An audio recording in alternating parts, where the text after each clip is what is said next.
Many other Nawabi Riyasat which came under the rule of the Britishers, Arcot also became part of the British rule, and the Nawab became only titular Nawab of the Arcot, with the pension granted to him. The official residence those days were not Amir Mahal, which is they used to live in Shadi Mahal, but later on in 1876, Amir Mahal was handed over to the Nawab as their official residence. Amir Mahal is a very large palace. It not only has the palaces, but it has a cricket ground. It has also a swimming pool, and it has a very, very large kitchen, and there are also servant quarters beside other residential houses. The largeness of the kitchen of the Amir Mahal, which I can call is a Nawabi royal kitchen, this is a witness that the Nawabs of Arcot were very, very fond of food. They were the gourmet, and their kitchen had the creation of many, many nice preparation, and but who was responsible for the nice preparation and the varied table of a court of Nawab? These were not the cooks, these were not the chefs, these were the begums of a court who were personally interested in preparation of the food and were present in the kitchen to guide or to supervise the chefs and the cooks who were preparing the food. And then many times they created also new dishes with their mind and gave the recipes to the cooks to prepare them.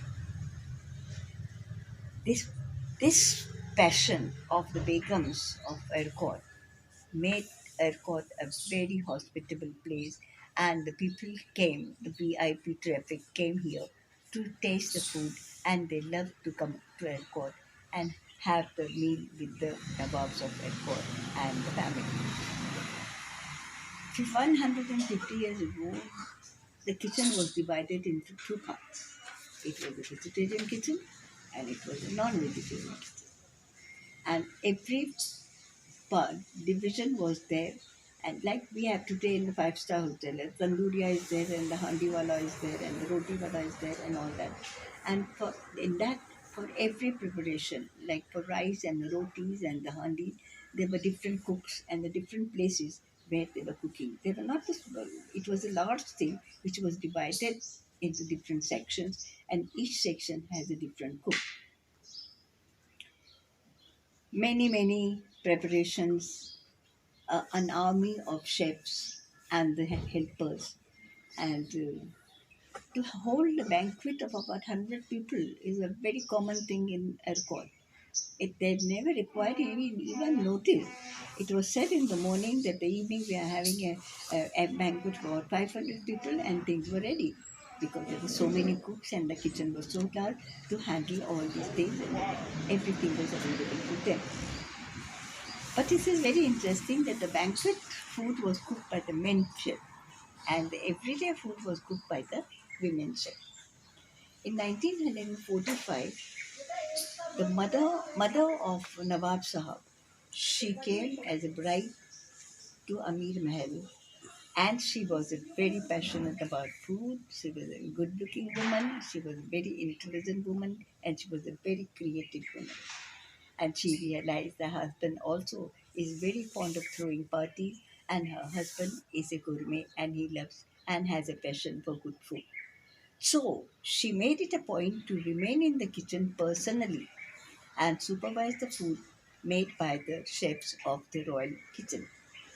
Even they say that Nawab Sahib saying that even when she was 90-year-old, she never gave up this habit, and in 90 years also of age, she will go to the kitchen and she will supervise the food.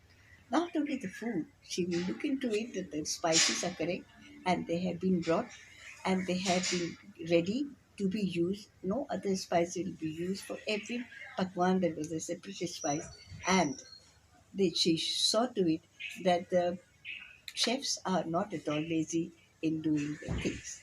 It is said that Rajiv Gandhi used to love the biryani made by her, and he used to come especially to taste her biryani to airport.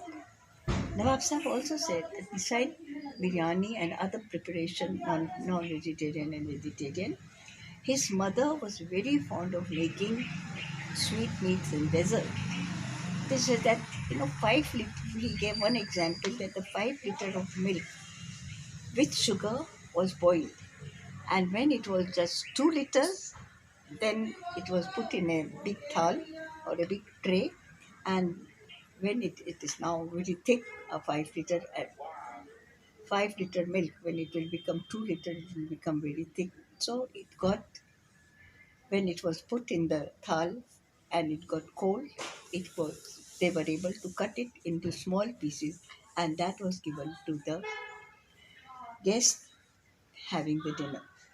This was called meathi dahi, like we have today, mas of Bengal, mishti dahi, but this was the mishti dahi of Arcot. Then she used to have kheer puri, not the ordinary puri. The puri was filled with the halwa of pata almond, and it was given with the kheer. So these were the few things that Jilani Banu, the mother of the present Nawab, used to cook and used to offer and used to give, and people loved it. Then there were Utkashap or Kund. They were also very, very popular. People used to admit that they could drink दूध का शरबत and kund का शरबत as many glasses as they are given. The kund की खीर होती थी. Kund was not the शरबत, sorry, it was a kheer. And it used to take hours to make this kund की खीर. Chawal were boiled in milk, that is ordinarily we do it for the kheer, but then the almond paste was added to it, and almond paste was mixed into it for hours, so much that that becomes one with the milk, and that is how the taste of the kunki kheer came. Then another thing which she used was very famous for was the ananas ka murabba. They used to get the raw pineapples and they used to keep it. When they are ready and they are mature, then the murabba was made out of it, and everything was done very systematically with love and affection. As it is said that the food which is made with love and affection is always very tasty. So Jilani Banu's presence and Jilani Banu's passion made the food of Arcot very, very special and very delicious. This is the thing that the preparation of Arcot has a lot of use of almond. They used to use almond because almond then made the food very, very healthy and also very delicious. Then they had something called dhume ka sharbat. For making this dhume ka sharbat, the milk was boiled on the coal fire for hours, and then it was added badam and pistachio and almond sliver, and then agar ki lakdi, little small agar ki lakdi se, it was smoked. The whole thing was smoked. Like that's what agar ki lakdi was called oud.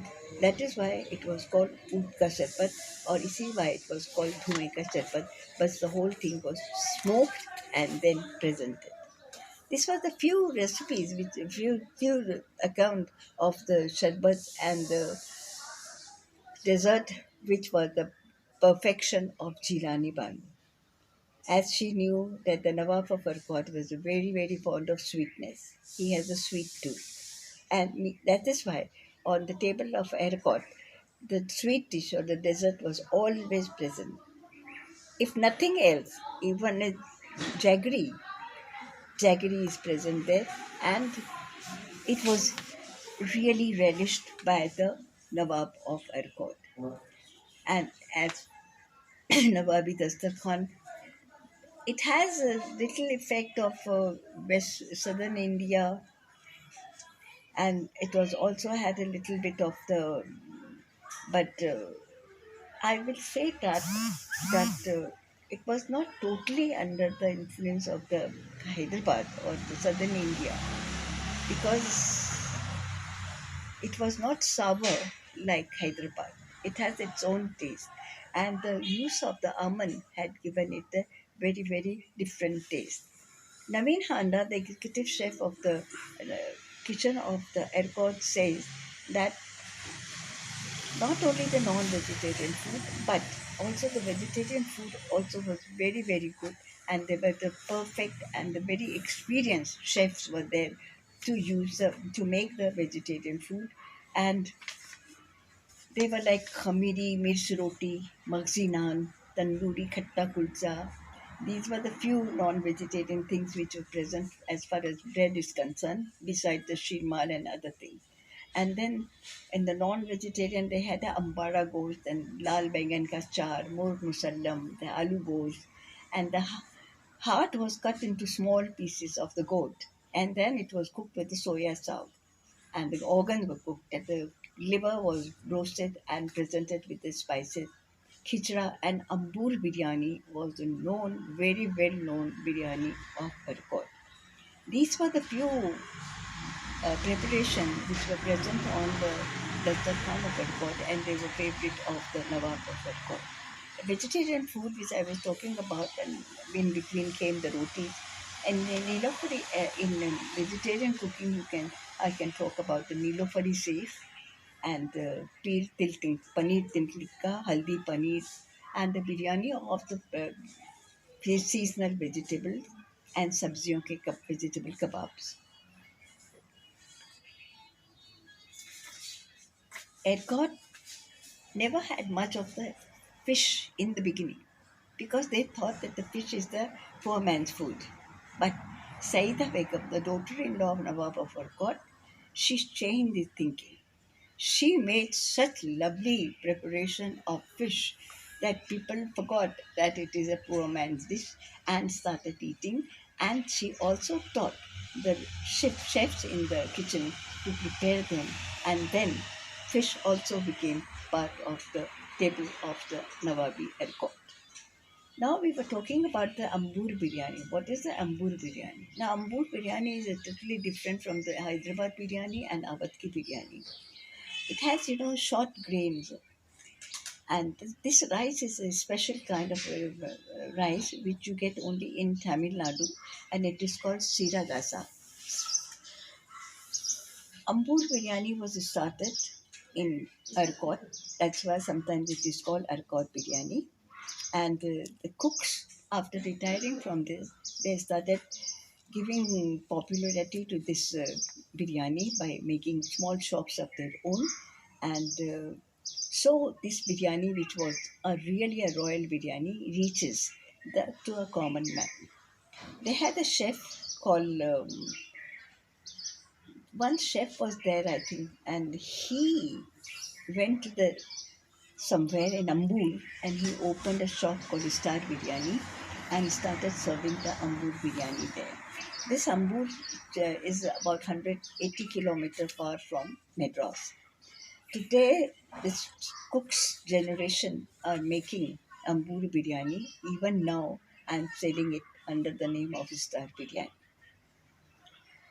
Jawaharlal Nehru in 1956 met the Prince of Arcot in one of the meetings, and the Prince of Arcot invited him to have meal with him, and was Prime Minister of India accepted his invitation, and he said, "Why wait? I have heard so much about your food. I will come this evening only." And it was a very short notice, but not for Arcot. Immediately, Jilani Banu Begum and the cooks prepared a banquet, such a banquet that Jawaharlal Nehru was impressed and said, "This is an invitation not accepted. I will come again and again and enjoy your hospitality. I have never tasted a food like this as I have tasted in Arcot." He again repeated his visit in 1963. So this was account of the food and preparation of Nawab of Arcot. Now let's talk about the breakfast, which is very seldom talked about. The Nawab of Arcot always like a different kind of a breakfast every day, and the Begumat and the cooks, they knew the habit of the Nawab of Arcot, and they prepared Sometime dosa, sometime idli, sometime keema, sometime poha, and sometime the akhagina.